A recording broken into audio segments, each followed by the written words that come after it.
Hello friends मैं अनामिका आशा करिছো আপোনালোক সকলে ভালে আছে অনামিকাস ৰেচিপি লৈ আপোনালোকক আদৰণি জনাইছো আজি মই আপোনালোকৰ কাৰণে পটলৰ এটি সুন্দৰ নিৰামিষ ৰেচিপি লৈ আহিছো আশা কৰিছো ৰেচিপিটো আপোনালোকে ভাল পাব তেন্তে বলক ৰেচিপিটো আৰম্ভ কৰো মই ইয়াত পটল লৈছো পটলগিটা দেখিছেনে এনেকৈ হেউজিয়া অংশখিনি মাজে মাজে কাটি দিছো এতিয়া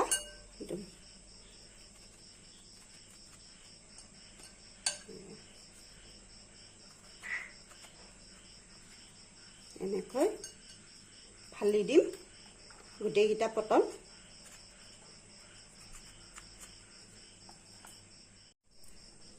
এনেকৈ গোটেইগিটা পটল ফালি ললো অলপ অলপ ফালি মাজৰ অংশখিনি আছে দুইফালে অলপ অলপ ফালি দিছো এতিয়া ইয়াত হালধি দিম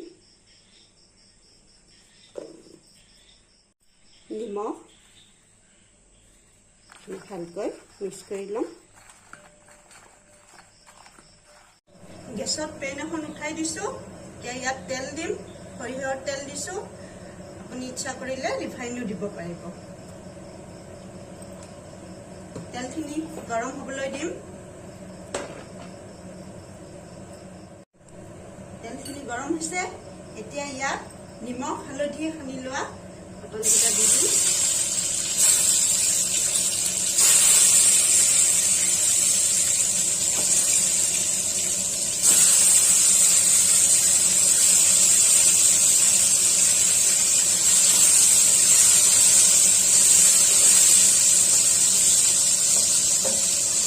গেছৰ ফ্লেম মিডিয়ামত দিলো পটলখিনি অলপ ৰং হোৱাকৈ ভাজি লম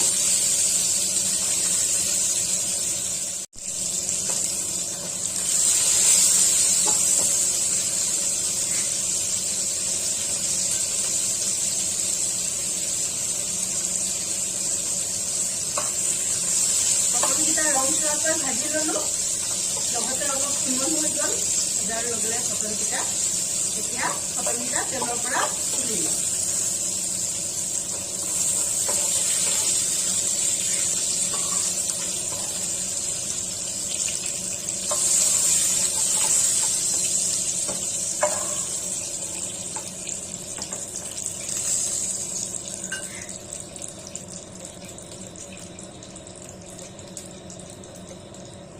এতিয়া এই তেলত এচামুচ ঘিউ দিছো সৰু চামুচেৰে এক চামুচ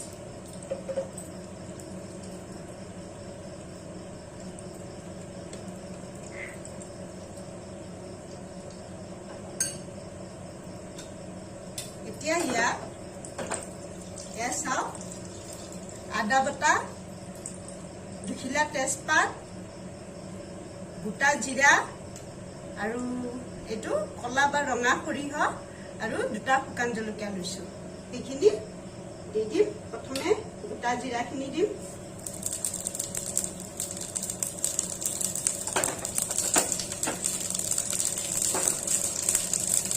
এবাৰ সৰিয়হকেইটা দি দিম এক চামুচ আছে সৰিয়হ আৰু জিৰা তেজপাত দুটা দিলো লগতে আদাখিনিও দি দিলো শুকান জলকীয়া এতিয়া ফ্লেম লো কৰি দিলো ইমান সময় মিডিয়ামত আছে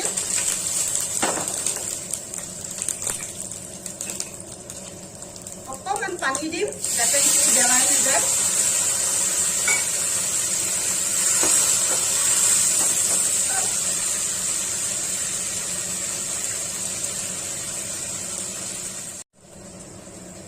এতিয়া ইয়াত হালধি দিছো সৰু চামুচেৰে এচামুচ নিমখ আধা চামুচ মোৰ সোৱাদ অনুসাৰে দিছো আপুনি আপোনাৰ সোৱাদ অনুসাৰে দিব এতিয়া ফ্লেমটো অলপ হাই কৰি দিছো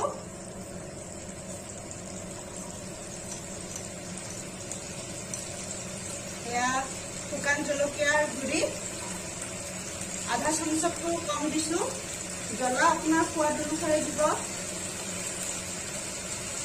এয়া কাশ্মীৰী জলকীয়াৰ পাউডাৰ যিটোৱে কেৱল কালাৰ কৰিব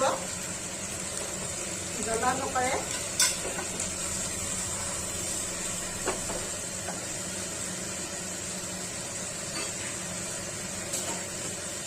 এতিয়া ইয়াত ভাজি লোৱা পটলকেইটা দি দিম।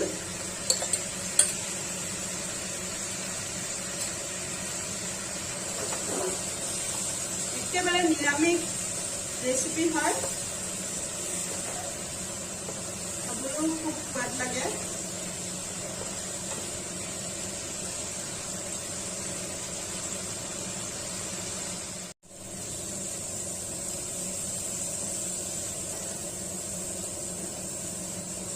এতিয়া ইয়াত অলপ চেনি দিম।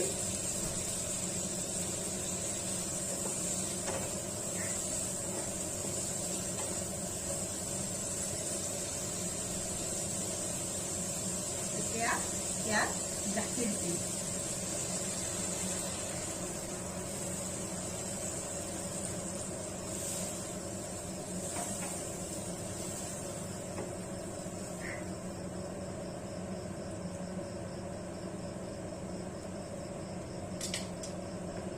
এইখিনি অলপ হ'বলৈ দিম।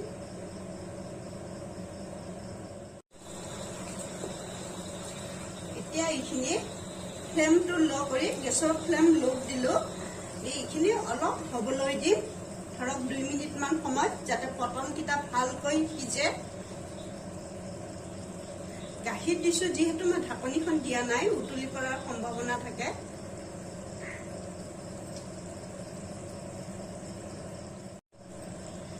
ল' ফ্লেমত 2 মিনিট সময় এইখিনি হ'বলৈ দিছিলোঁ। পটলকেইটা কোমলিছে।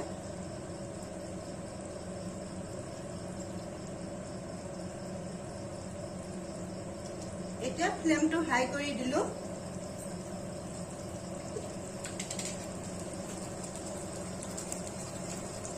এতিয়া ইয়াত আৰু অলপ ঘিউ দিলোঁ। আধা চামুচ গৰম মছলা পাউডাৰ।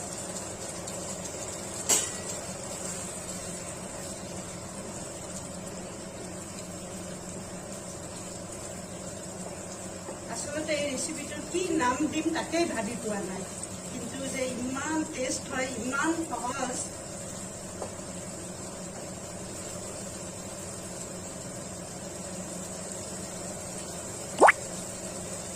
তেল ওপৰলৈ উঠি আহিছে, এইখিনি হৈছে আমাৰ। মই ইমানখিনিমান গ্ৰেভি থাকোঁতে নমাই দিম।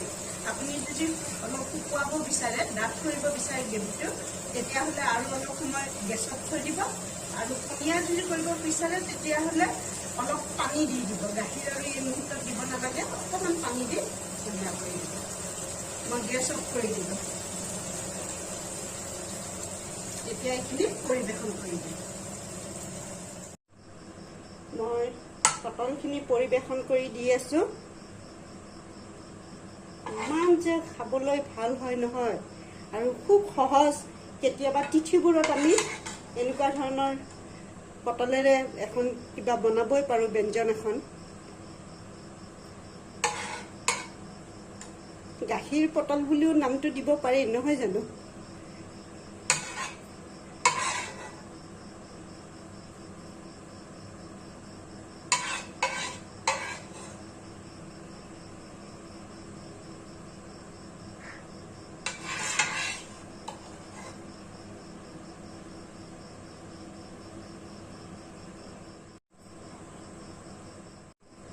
আশা কৰিছোঁ এই গাখীৰ পটলৰ ৰেচিপিটো আপোনালোকে ভাল পাব। যদি ৰেচিপিটো ভাল লাগিছে তেন্তে লাইক কৰিব, শ্বেয়াৰ কৰিব আৰু ছাবস্ক্ৰাইব কৰিব। ভিডিঅ'টো চোৱাৰ বাবে ধন্যবাদ।